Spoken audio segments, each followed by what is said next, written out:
In 1995, Sheriff Tom Ellery was newly elected, 34 years old, and determined to prove himself.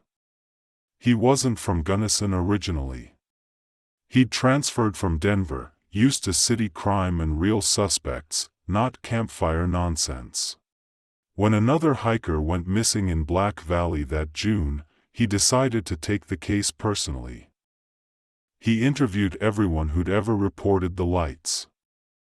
One of those people was Ruth Delgado, a retired nurse in her late 60s who'd lived there all her life. She was practical, unsentimental, and not the type to tell ghost stories. But she insisted she'd seen the lights twice. In his taped interview, Sheriff Ellery asks her to describe them. She says, "They aren't lights. They look like lights, but they move wrong. They hover just above the ground. They split in two, then come back together. And when they pass over your head, you hear whispering in your own voice." Ellery presses her, asking what the whispering says. She goes quiet for a long time on the tape, then says, "It says you don't belong here." Over and over. But in my own voice. Ellery asks if she ever heard of anyone getting hurt by them. Delgado says yes. She talks about a boy in the 1960s who ran screaming from the valley at night, babbling about floating eyes. He wouldn't speak for months. His hair turned white by age 15. He died in an institution at 22. The sheriff found that part hard to verify. There were no surviving hospital records. But Delgado swore it was true. Determined, Ellery went into Black Valley himself. He went during the day at first, mapping trails, noting old fire rings, photographing strange burned patches of grass. He found trees with sap boiled away, their trunks dry and cracked as if exposed to extreme heat for seconds. In his report, he notes finding a set of boot prints that ended suddenly in soft mud, with no sign of struggle or where the person went. As if they'd been lifted away. He went back at night, this time with a deputy and a radio recorder. The recording survived, but the deputy didn't. On the tape, you hear them walking, the wind in the pines. Ellery jokes about how stupid it is to be scared of a campfire story. Then you hear a faint, high-pitched humming. Both men stop talking. The humming grows louder. Ellery says, "What the fuck is that?" Deputy Martin says, "Sheriff, look." Then silence. For a few seconds. You hear Martin screaming, something crashing through branches. Ellery shouts after him. The last thing you hear is Ellery shouting, "Drop him. Let him go." Before the tape cuts off in static. When the search party found Ellery, he was alone, shaking, with blood on his shirt. Deputy Martin was never found. Sheriff Ellery was treated for shock and minor injuries. He refused to speak for 2 days. When he finally did, his statement was confused, rambling. He insisted he saw lights rise out of the ground like flames that turned into spheres. He said they circled them, humming in that same high-pitched tone that made his teeth hurt. He claimed Deputy Martin was lifted into the air, feet kicking. He tried to grab him, but the light passed through his hands like static.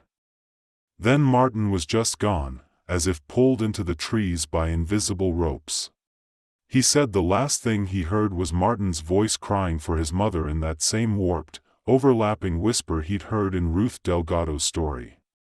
Ellery resigned the next month. He moved to Arizona, where he wouldn't talk about what happened, except to one investigator 10 years later. That investigator's notes were later donated to the county archive. They include the sheriff's description of the place he found after losing Martin. He said he stumbled into a clearing ringed with stones carved in strange symbols. In the center was a pit that looked freshly dug but bottomless. He described it as breathing, expelling cold vapor that reeked of sulfur and old blood. He also claimed that standing at the edge, he heard dozens of voices at once. Some he recognized, his dead father, his high school coach, his own voice mocking him. They all said the same thing: feed us. Meanwhile, Ruth Delgado left Gunnison after the incident. She mailed a letter to the local paper saying people needed to stay out of Black Valley. In the center was a pit that looked freshly dug but bottomless. He described it as breathing, expelling cold vapor that reeked of sulfur and old blood. He also claimed that standing at the edge, he heard dozens of voices at once. Some he recognized, his dead father, his high school coach, his own voice mocking him. They all said the same thing: feed us. Meanwhile, Ruth Delgado left Gunnison after the incident. She mailed a letter to the local paper saying people needed to stay out of Black Valley. She wrote, "They don't just want you to see them. They want you to know them. And if you know them, they own you." The letter was dismissed as the rant of an old woman. Officially, Martin's disappearance remains unresolved. In 2003, a team of amateur paranormal investigators entered Black Valley, hoping to solve the legend once and for all. Their footage was later recovered from a ruined campsite. The tape is hard to watch. It shows them joking, drinking beer, trying to provoke the so-called lights. Around midnight, they see something move in the trees. One man points and says, "Holy shit, there's two of them." The lights are bright but oddly organic. They twist and fold in ways that make no sense. As they approach, the humming starts. High-pitched, but layered, like multiple notes at once. One investigator starts crying, screaming that it's inside his head.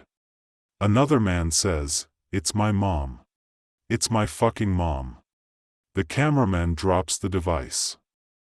You can hear dragging sounds and muffled screaming. When searchers found the site days later, there were no bodies. Only melted patches of grass and a circle of stones with fresh blood on them. The sheriff's department quietly closed the entire region. The official reason was dangerous terrain and fire risk. Local ranchers say they were warned to avoid it at night and not let their animals graze too close. But sightings haven't stopped. As recently as last year, a hunter named Bill Tanner reported seeing orbs of greenish light moving between the trees.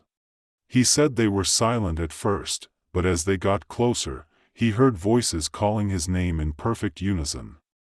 He fired his rifle and ran all the way to his truck. He said he wouldn't even drive through Black Valley in daylight now. The county keeps no official record of these events, but the people who live nearby all know someone who's seen the lights. If you ask them what it is, they just shake their heads. Some say it's aliens. Others say it's something older than the first people to cross the Rockies. Until people started going missing.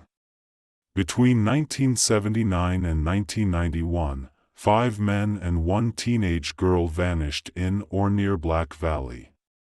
They left tents zipped, meals half-cooked, rifles untouched. Search parties found nothing but empty boots, strange scorched circles in the moss, and in one case, a tree split neatly in half as if struck by an impossibly precise blade.